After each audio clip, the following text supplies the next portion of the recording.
Hi, I'm Kiki Pavlechko. I teach fine arts classes here at Yorktown High School. So in my sculpture class, we've been working on a special project.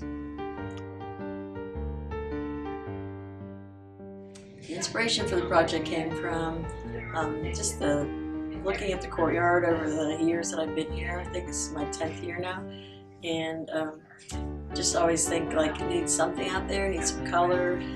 There aren't a lot of kids out there other than early fall and into the spring at the end of the school.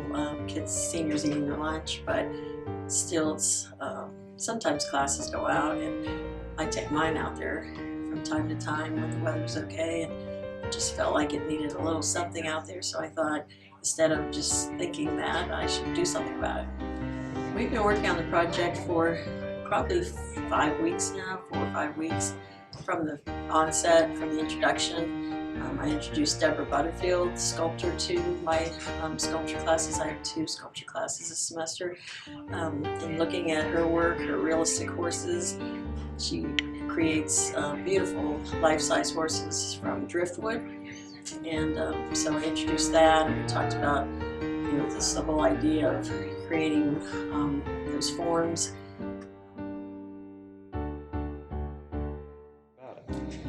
I think we have some wood left over. I think we could do it, in sculpture. I wouldn't have sculpture in the spring, but I'll have it again next year, and we could probably make some more of the smaller animals.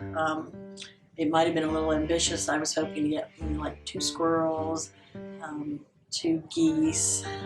We did get 2 rabbits created, but we have a deer, we have a bear, we have a bobcat, a coyote, a blue heron, raccoon.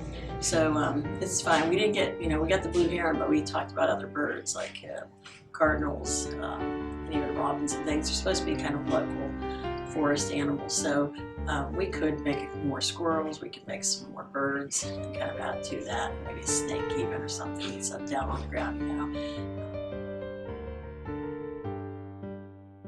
They've responded really well. I think they're excited to work with a different medium. I knew that we needed to either go with wood or metal, being outside, and didn't think I wanted to take on the welding, but we did the wood, and